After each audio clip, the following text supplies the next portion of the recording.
All right, guys. Well, good day today. Didn't really work at all today. Just went to the park with Karina and Nico.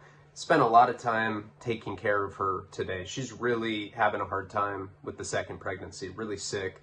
And of course, I don't want her to be sick. I love her, but we take that as possibly it being a girl. I mean, we read stuff online, and there's all these urban myths about, well, if the girl's sick, that means that it's, and she wasn't on a different pregnancy, that means it's a girl because she's more, the hormones are different. There's all sorts of crazy weird shit on the internet, though. It's like, if you have sex doggy style, the baby will be black. It's like, well, but I'm white, she's Mexican. It'll be black, doggy style. If you eat a cheeseburger the day that you conceive, it'll be a boy. There's all sorts of weird stuff like that. The internet is so weird. It's interesting. I think we're in a weird, bizarre era right now of misinformation because everybody can say whatever they want online. Before, you just were writing in your journal or diary. You're like, yeah, sometimes when I'm high on meth, I look at my own butthole in the mirror. Now you tweet it and everybody's like, oh yeah, that's funny, retweet. And then you have somebody in Ethiopia yeah, I'm not on meth, but I've never looked at butthole. Oh, and then they retweet it too. Anyway, I hope it's a girl. I really want a son and a daughter. I want that combo. Since he's older, I want him to be able to protect her. And I don't know. I really want a little girl. But again, I'll be happy as long as the baby is happy and healthy. It's really sad when you love your partner and you watch them sick like that from pregnancy. I have to remind myself that she's very hormonal. She gets mad about small things. Try to accommodate the hormonal changes that she's having. Weird cravings. Puts peanut butter on a pineapple. I'm like,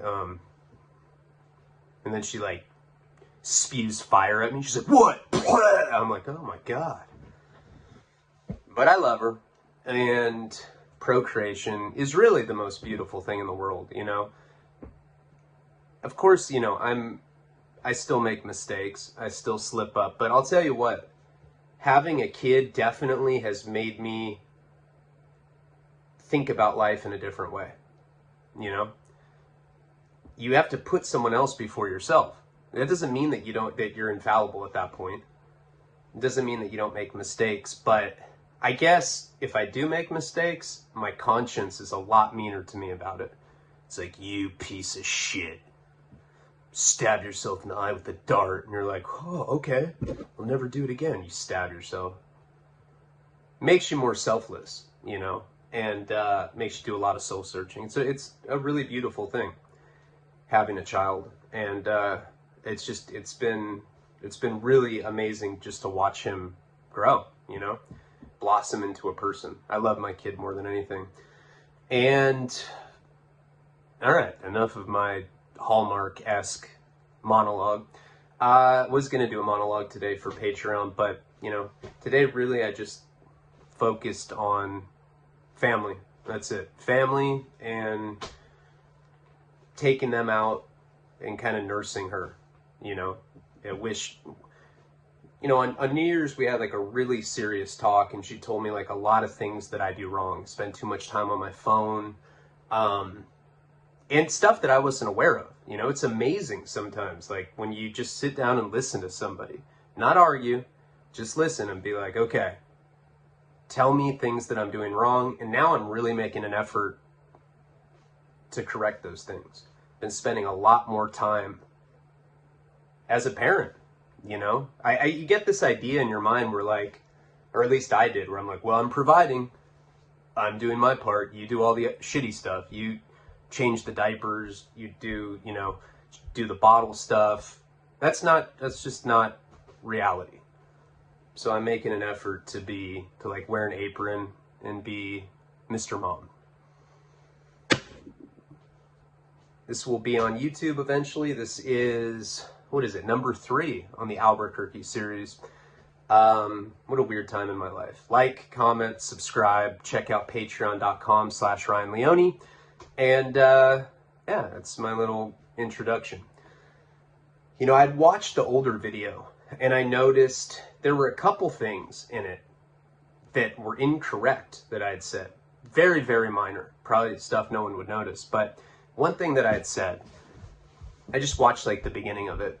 I was seeing what I had called Lily. That's her fake name in this series. And back then I used her real name. You know, certain people I don't want to use real names for. Her real name, I don't want to use for this series. We're going to call her Lily. That's not what her actual name is. But what I had said in that video that was incorrect was that I hadn't turned 21 yet. You know, that when I was drinking in that bar on the train, it was before I was 21. The reason that I know that I was 21 is because Jenny had given me that bottle of Jack Daniels and I had just come back from Vegas. See, a lot of times when I'm telling stories, I'm just in a free flow, you know, and little details like that can get tweaked out. People, oh, you're a liar. It's not true. Sometimes you forget when you're just flowing things out like that, minor details like that. You can remember the time that I called a crypt 4-door Mustang. Yeah. People still write me like death threats. I have a Mustang. You're a bitch. Ugh. I'm like, Jesus. They like send me a picture of a fire. Like, this is a fire. I'm like, okay. What does that mean? They're like, ugh, I gotta go. So I'm just pointing that out. A couple minor details that I heard. But I know for a fact I was 21 already because Jenny had given me a bottle of Jack Daniels and I'd just gotten back from Las Vegas. In that video, I also said my dad had given me $200. I don't really remember the exact amount, but that sounds about right. Whatever it was, I'd gotten a big bundle of these balloons in downtown LA. And so when I was on the train, you know, my dad, like I said, he knew better than to give me money before I left Santa Barbara. I don't think he thought that I could like coordinate like a quick like little divert mission and go to downtown LA and swoop up heroin that quickly. It's amazing that I ran into that guy, that preppy guy on the train. Like I didn't think to do that, you know, and I just happened to be sitting next to him and he happened to know I was dope sick. He happened to be a dope dealer, got me well and told me what to do. The whole plan was to go to Albuquerque to get sober, you know, and back in that time, now I just turned 21. I had already tried to get sober, like actually put the effort in. When I was a teenager and when my parents would send me away, I wasn't trying to get sober. In my mind, my parents were just I'm like, you guys don't want me to drop acid and have sex with random girls all day? You're fascists. You don't understand me. And I'd like slam the door and crank the Misfits, think that my parents were out to get me. I never wanted to get sober when I went to those places. I got kidnapped in the middle of the night. But it got to a point when I was 19, you know, after the whole Boston series, after Kate, I went into like my darkest period. Stabbed skinhead, was homeless, in and out of jail, you know, running out of courtrooms, doing crazy shit. It got to a point where I wanted to be clean, you know, and then I had gone out to Florida and, you know, I don't know. It was like as soon as I was off drugs for a little bit at these resort-like rehabs, all of a sudden you get this false sense of, oh, well, this is easy. I don't even have a drug problem. Because you have like nurses pumping you full of detox medications. You're getting mud baths. You're getting your ass licked by custodians while you read fashion magazines. Come on, man. A little slower. A little slower. Thanks. So to me, it kind of made me feel invincible. And the reason I bring all this up is by this point, now I'm 21.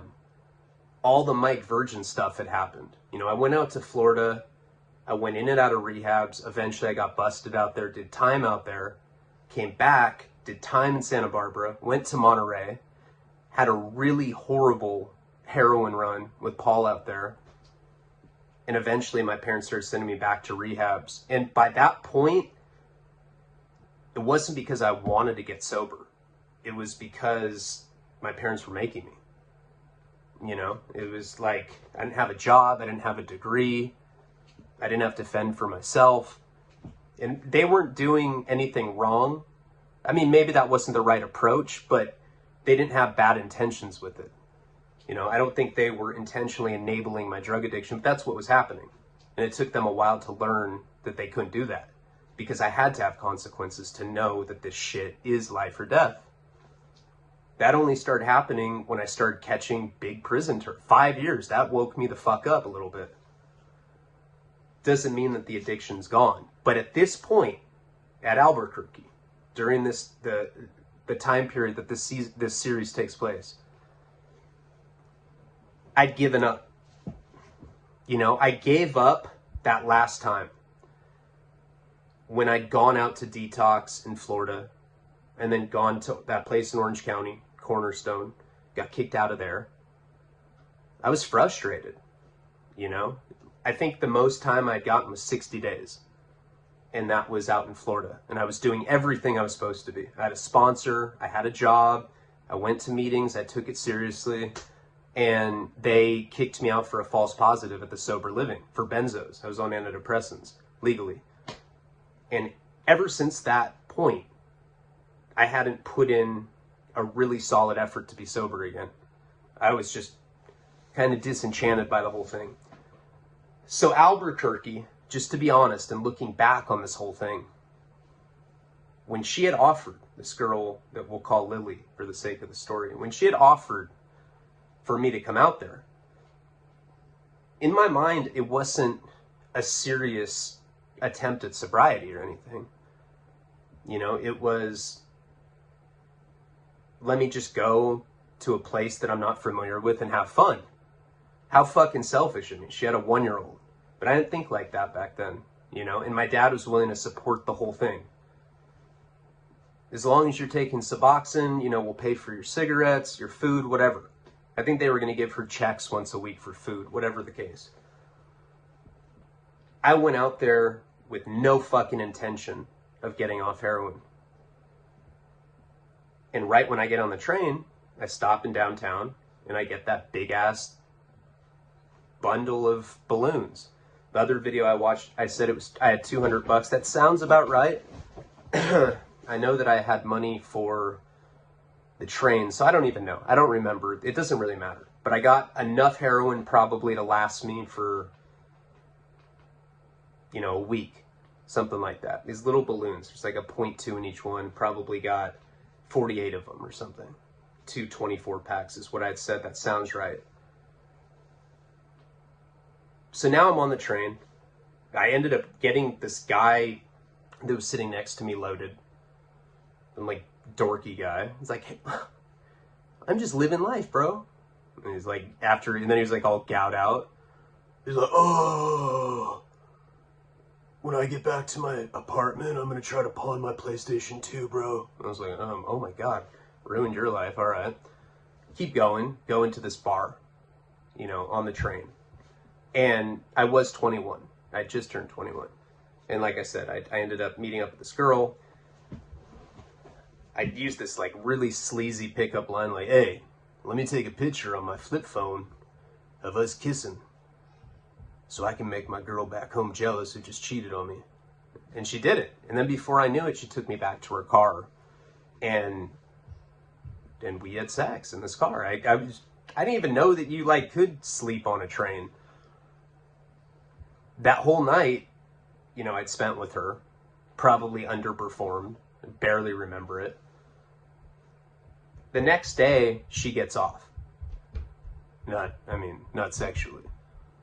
I don't think she ever got off sexually. And I smelled like shit. Sorry, train girl, whoever you are.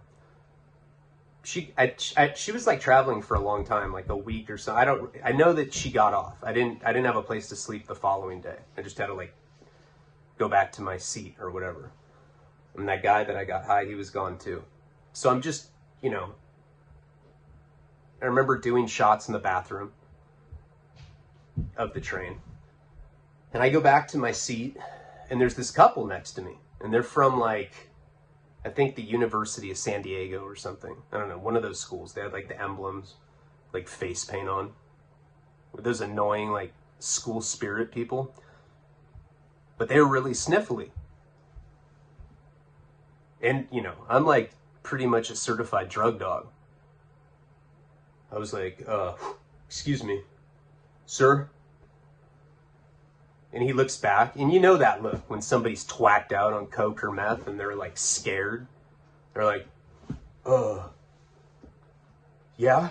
I was like, hey man, are you on cocaine right now? I just said it all like forcefully, like to the point where it, like, made him like flinch a little bit. He's like, and his girl's like, she's definitely not as big of a bitch as this guy was, but she's like giving him this look. It's like, yeah. I was like, well, let me get some. What's up, man? I'm Ryan. You guys go to, I think, UCSD, whatever, and then they were from San Diego. Like, I'm all jolly. I'm all gout out. And he's like, and he like looks at his girlfriend, and you could tell that they were scared of me. They were definitely in cocaine paranoia at that point. Probably been doing coke for as long as they were on the train, probably longer.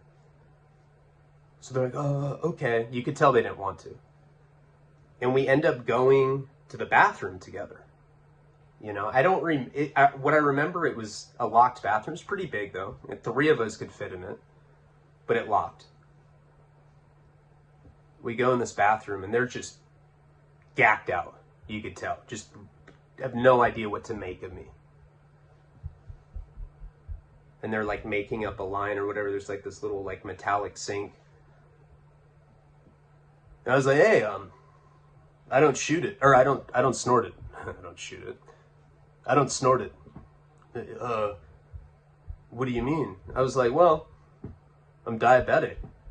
We have to inject it or it can kill me. There's sugar in it. I said whatever. I'm sure that's not what I said, but I said some like lame junky excuse. Now this really weirded this couple out. I could tell. Like, shoot? I was like, yeah, dude. And I remember I pulled a syringe out of my sock. Both of them sat there completely transfixed on me. You know, they're looking at the needle. And I started cooking it up. You could tell they'd never seen it before. And they're like, what do we have to do to put it in there? I'm like, just add it in. I think I had a cooker or spoon, whatever it was.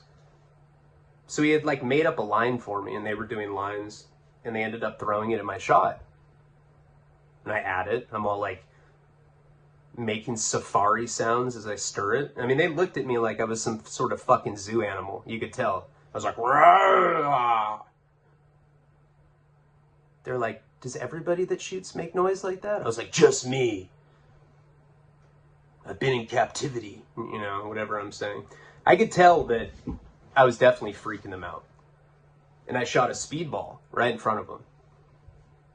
They're weirded out. Like, if there was any fascination, that dissipated pretty quickly. So after I did the speedball with them, we went back to the seat, you know, and they start getting like really secretive. I don't remember what their names were, but let's just say the girl's name was Amy. Like out of nowhere, and I'm just like sitting in my seat, like all twacked out from the speedball I just did. It's like, Ryan? I'm like, yeah. Amy wants a sandwich.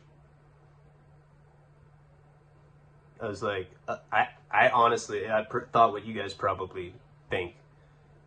He's like, what do you mean? She's hungry. I was like, oh, okay. Have her go to the cafeteria, get one. Okay. And so they take off. They were obviously trying to get away from me. They were like all sketched out. They got off the train eventually. I think that I hounded them a couple more times. You know, I didn't just do one shot. I remember that, you know, and they were getting increasingly like over me. They were whispering a lot, probably super paranoid, you know, probably thought I was like some guy that had just escaped from some locked institution from the weird stuff I was telling them. And so they end up getting off the train eventually. Now, I'm really comfortable on heroin. You know, at that point, you know, as we discussed, I wasn't selling it. I didn't really have a hustle. I was just a parasite at that point. I'd middleman coke for people. That was like my big thing. A lot of times I did what a lot of people do in Santa Barbara. You know, it was, you know, the prices in this town, Oxnard, that's probably like 40 minutes away, is a lot cheaper. I think back then, I don't know, 3-pack, 3 grams was like probably like $130 or something. And I think grams were going for 80 at the time, if I remember correctly. So obviously that's a big price break. So what people would do, if you had the connection, everybody would put their money together, you know, and even if you didn't have money to throw in, if you had a connection, you were valuable. So I was like always one of those guys that had a connection and would like pool money together for people.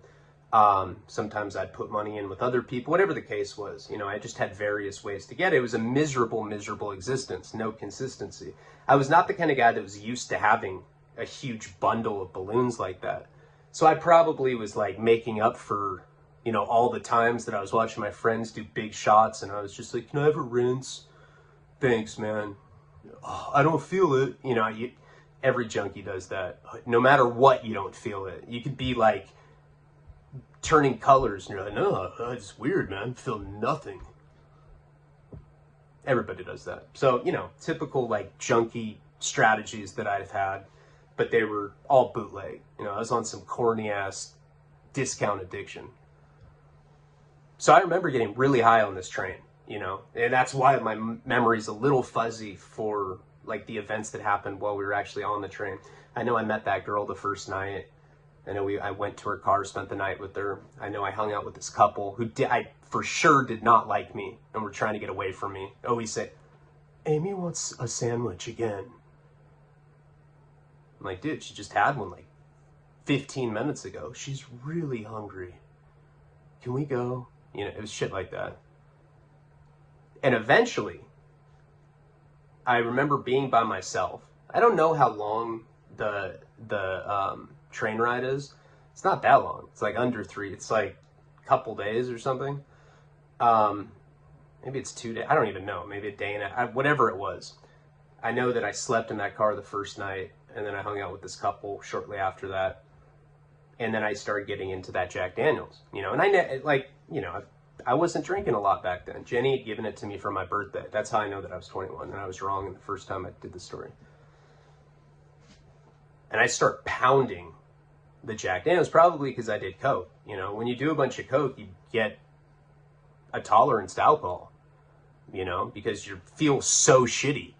You can be like wasted, but you feel so bad from the coke come down that like your drunkenness kind of balances that out a little bit, and you still feel like shit, but now you're kind of drunk too.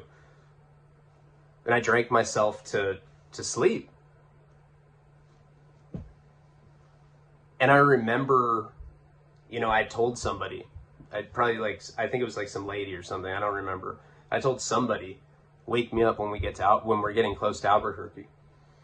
So I got woken up and someone's like, hey, you know, we're going to be in Albuquerque in 15 minutes. And I remember just waking up drunk as shit. Like, I didn't go to sleep like that, but I woke up really, really drunk. And the thing is a lot of times when I was talking to this girl, Lily, on the phone, a lot of our conversations surrounded me being sober. Remember, she's a shoulder that I had to cry on. And I was like making her all these promises. And we were already on like, I promise, baby, tomorrow it's going to be different. This is over the phone. We were already on some weirdo shit from the beginning. And I remember waking up in that drunk condition and I was just like, because when I went to sleep, I was like, oh, I'll sleep it off. I'll be cool. I was really drunk when I woke up. And I'd been on like a straight bender. Like this train turned into a Girls Gone Wild DVD with a couple weird paranoid cokeheads thrown in. And I like went to the bathroom with my mom, like packed me like some little like one-time use Colgate, and I just like put it on my finger and like rubbed it on my gums. Probably left like some crusty toothpaste stain on the side of my mouth. And I tried to like look presentable, but I just looked like, I looked probably like 4 or 5 times worse than before I boarded that train. And I started getting really nervous. I'm like, oh my God, I'm going to get off and she's going to just trip because I'm so fucked off right now. So we end up getting into Albuquerque. And she drove this little yellow VW Bug. And she was there with her kid. And she's just standing there. She had like aviator sunglasses on. She's like all happy, waving. And then I get a little closer. And there's like these sores on my face. And I'm just like, I look like some sort of like survivor. Like I've just been released from some imprisonment or something. I was like, oh, like sunlight was affecting me. And her face just fell. Grimaced. Like, oh my God. I was like, hey babe. She's like, oh my God. I was like, hey, is this your kid? I like touched his forehead. She's like, don't touch my kid's forehead. I was like, oh, yeah, sorry. I'm not used to meeting kids. Can I smoke in the car? She's like, no, I have a 1-year-old. Jesus. You promised me that it wasn't going to be like this when you got here. I was like, I came here to get help. She's like, are you drunk? I was like, yeah. But only to not be on heroin, though, you know? And she was furious with the state that I was in. So I ended up getting in her car. Probably stunk up the whole car. 4 or 5 minutes later, I'm like, can I smoke in here? She's like, no, God. Remember she put on like some bullshit music that I didn't like. And I'm just like rude. I just like changed the channel. I'm like, I don't like this. And I changed it. She's like, oh my God. Like I was off to a horrible first start with her. We didn't kiss or anything. We did hug. We end up going straight to her place. And she's just lecturing me the whole time. She's like, oh my God, you know, I wanted you to come out here because I'm really lonely. My kid's dad left me. My roommate is going to be away for the whole summer, and I knew that you were having a hard time, and I wanted to help. And now, I don't know. You can't even stay sober for a couple days on the train. How can you stay sober while you're here?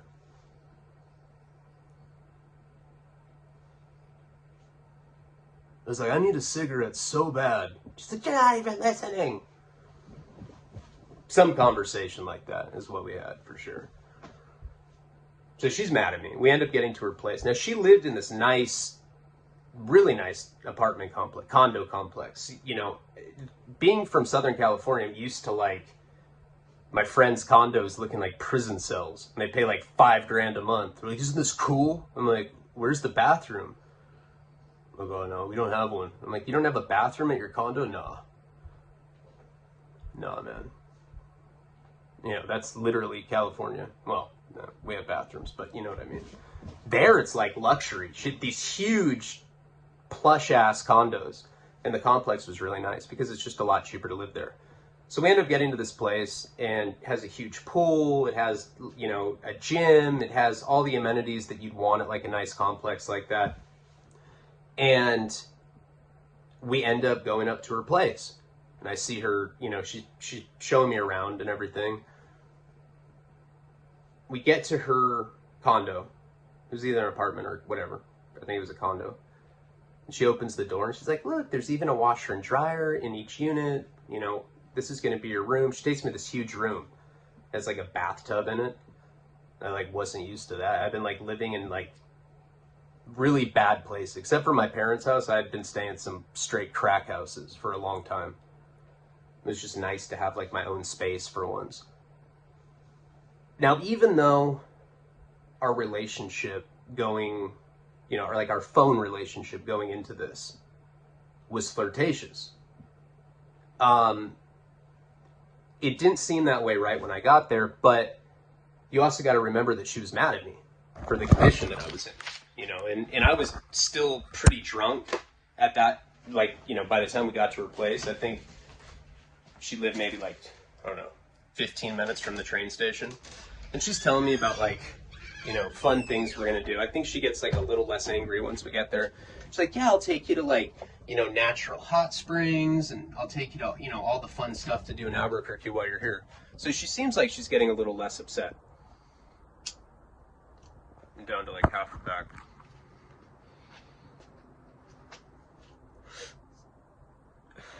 She's like, just, make yourself at home. And she starts telling me about like what her schedule is going to be like while I'm there. So she was going to massage school, and she had to go there, I think, like 5 days a week. Now, when she went to massage school, she wasn't ignorant enough to leave me with her kid. She knew better than to do that. I was not responsible enough for it. And the kid would go stay at her mom's. So she's like, so pretty much 5 days a week, you're going to have this place to yourself all day. And she starts like giving me rules, and you can't smoke inside, whatever it was. All right, cool. But she seems to be warming up a little bit.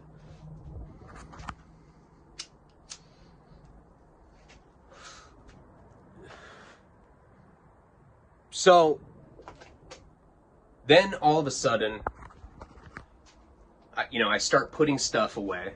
Whatever, I think I have like a backpack, but she's like, go put your clothes away. And I'm like not one of those people that ever does that, but I just like did as I was told because she was already mad at me. And then there's a knock on the door as I'm putting my clothes, not in the bedroom, but like in the apartment door. She was like tending to her kid in her room. I was like, I'll get it, hun. And I go to the front door, and there's some dude there. I was like, and he had like a tongue ring. He's like, hey, what's up, man? Who the heck are you? Is Lily here? I was like, yeah, who are you? I'm her boyfriend, bro. I was like, boyfriend? What the fuck? Instantly filled with anger. I was like, well, I'm just her friend. He's like, well, I know you are. You couldn't be anything else because I am that person in her life. I was like, Jesus, where did she find you? At some boyfriend fucking recycling bin? It was like a straight up defective fucking partner. I was like, God. I was really upset. I was hurt. It was weird. The whole pretense of me being there was instantly shattered. I'm like, Lily. Did I say her real name? I think I did. Lily, your boyfriend's here. And she's like, oh. Like, you could tell that she, like, didn't think, I don't know. It was a weird reaction. Even, like, being drunk, I could kind of tell that she was, like, felt busted, almost. Now, I'm a damaged guy. I'm not disputing that. I attract a lot of damaged women. I have throughout I'm not a lot. I'm not saying I'm some hot tan guy or anything. I'm just saying damaged women tend to only be interested in me and nobody else. No. Seems that I attract broken women. A lot of women that I've encountered throughout my time have been these kind, where they're so broken that they lead a bunch of different guys on at one time. Like I have had girls that I've kind of hung out with that had like 7 different dudes that thought they were dating her. And instantly I was like, oh my God, she's that kind of person for sure.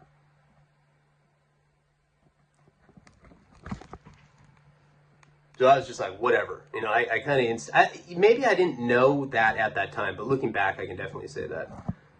And so I ended up going back into my room and closing the door. I was like, yeah, I'm just going to keep folding my backpack full of like 4 outfits over and over again, trying on drawers, seeing where they best fit. I gotta go, man. Yeah. And he was mad too. Like, I'm closing the door. He's like, who's the cool surfer guy from Santa Barbara? Because I had a shirt that said, eat, surf, sleep, Santa Barbara, California. I don't even surf. I just was like, they should probably think this is cool. So I'm like in my room, and I heard him say, he's like, who's the surfer guy from Santa Barbara? It like became my handle out there, the surfer. No, it didn't. But anyway, so I go in my room. Now, she had just put her kid down. Like, she was tending to him or whatever. I think he just had gone down for a nap, whatever the case. It wasn't more than like 10 minutes. And I just start hearing the bed rattle and thud against the wall. I'm like, wait a second. I open the door of the room. You know, there's like a living room separating it. And I just hear, ah, ah. I'm like, well, that doesn't mean that they could be doing something else. She's like, oh my God, this is the best fucking sex ever. I'm like, you're lying to yourself, Ryan. You've been played. And I like went back into the room and was like, oh, I'm gonna do drugs to deal with this disappointment. Not that I really cared, but like still, like I guess more than anything, I was weirded out by the situation. She was sending me thong shots. And now I get out there and she has a boyfriend. The fuck? So anyway, they like stopped after like 40 minutes. I heard like a vibrator come out at one point. I was like, God, this is insane. They finally stopped. I like poked my head out. I was like, ugh. It was like, I'm gonna go smoke outside. And I left and just took like a stroll around the complex. I don't know, I was gone for like an hour or whatever, just exploring it. Come back, knock on the door.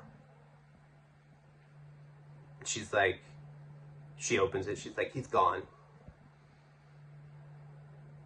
I was like, oh, so you have a boyfriend?